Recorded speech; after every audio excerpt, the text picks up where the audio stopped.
صباح الخير.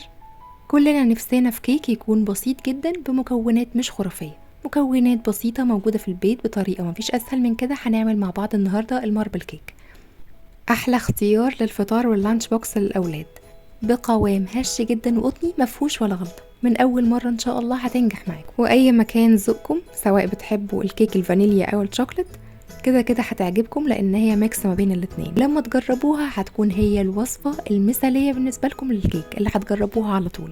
يلا بينا نشوف الماربل كيك القمر دي بتتعمل ازاي. في البول هحط 3 بيضات كبار بدرجة حرارة الغرفة، واحط عليهم كوباية زائد معلقة كبيرة من السكر الحبيبات، كده سكرها بيكون مناسب جدا. بخلطهم بالمضرب الكهرباء او اليدوي على حسب المتوفر عندكم لحد ما يكون قوامهم زي ما انتم شايفين كده منفوش، في نفس الوقت لونه ابيض والسكر يكون داب تماما. بعد كده بضيف عليهم كوباية من الزيت النباتي ذرة او عباد شمس المتوفر عندكم، وكوباية من الحليب بدرجة حرارة الغرفة. كل حاجة هنستخدمها في الكيك النهاردة تكون بدرجة حرارة الغرفة. هخلطهم مع المزيج السابق بالمضرب الكهرباء لحد ما يختلطوا تماما، وبعد كده بضيف عليهم 2.5 كوباية من الدقيق المنخول، ومعلقة صغيرة من الفانيليا، ومعلقة كبيرة من البيكنج باودر. ودلوقتي هشيل المضرب الكهرباء واستخدم المضرب اليدوي. اخلط الدقيق مش كتير، لمجرد بس ان هو يختفي في العجين، علشان لو خلطت كتير الكيكة بتطلع مكتومة. احنا عايزينها تكون هشة وجميلة، وما ننساش اننا نخلط في اتجاه واحد، كل ده بيساعد ان الكيكة في الاخر تطلع هشة وجميلة. بعد ما الدقيق اختفى كده العجينة بقت جاهزة معانا. هنقسمها النصين، نص هنخليه فانيليا زي ما هو، والنص التاني هنحط عليه 2 معلقة كبار من الكاكاو الخام، بس ما يكونوش هرميين قوي، ويكونوا منخولين علشان ما يعملوش تكتلات في العجينة بتاعة الكيك. ونخلطهم بالمضرب اليدوي بالشكل ده مش كتير. واول ما الكاكاو بيختفي في العجينة بالشكل ده كده الجزء التاني اللي بطعم الشوكولات بقى جاهز معانا. وده القالب اللي هستخدمه النهاردة. مش شرط خالص تستخدموا نفس القالب المتوفر عندكم، اي قالب بتسووا فيه الكيك، بس اهم حاجة يكون مقاسه مناسب لحجم الكيك علشان تطلع كده منفوخة وهشة وجميلة. انا مستخدمة مقاس 28 سنتي، ممكن كمان تستخدموا قالب الانجليش كيك بتبقى جميلة جدا فيه. لو هتستخدموا قالب شبه اللي انا بستخدمه النهاردة، اهم حاجة نمسحه بمسحة كويسة من الزبدة علشان الكيك في الاخر بعد التسوية تنزل معانا بسهولة وما تبوظش شكلها.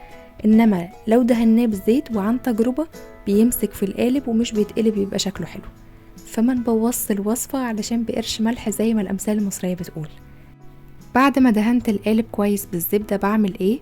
بحط شوية من العجينة الفانيليا، بعد كده شوية من العجينة الشوكولات زي ما انتم شايفين، سطر وسطر، علشان تطلع معانا بعد التسوية خطوط زي ما انتم شفتوها في البداية، وهكذا بالتبادل لحد ما نخلص كل العجينة.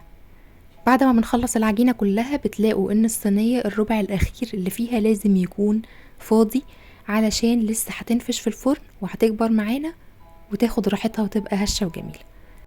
بندخلها بعد كده في رف وسط فرن متسخن قبل كده على درجة حرارة 160 لحد ما تستوي حوالي 45 دقيقة، وكل واحد على حسب الفرن بتاعه. انا اخدت معايا 45 دقيقة.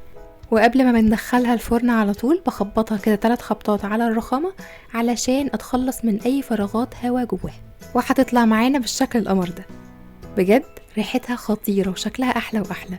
وعلشان تتقلب معاكم بسهولة المفروض تسيبوها تهدى خالص من الحرارة علشان تطلع معاكم شكلها جميل ومرتب بالمنظر ده. وطبعا كل المكونات مكتوبة تحت الفيديو في الديسكريبشن بوكس عشان تسهل عليكم.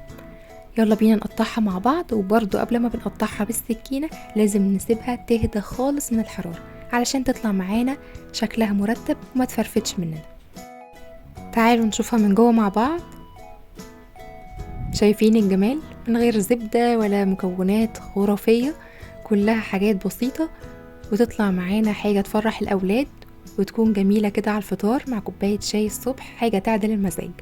تعالوا نشوف قوامها كمان من جوه عامل ازاي. قطني مش هتستحمل في ايديكم بجد، هشة جدا وخطيرة. جربوها وقولولي رأيكم في التعليقات، ان شاء الله هتعجبكم جدا. اتمنى من كل قلبي ان الوصفة تكون عجبتكم. كنت معاكم نسمة الخياط، واستنوني فيديو جديد من وصفاتي، وما تنسوش اعملوا سبسكرايب للقناة وفعلوا الجرس عشان يوصل لكم كل جديد، ولايك وشير. باي باي.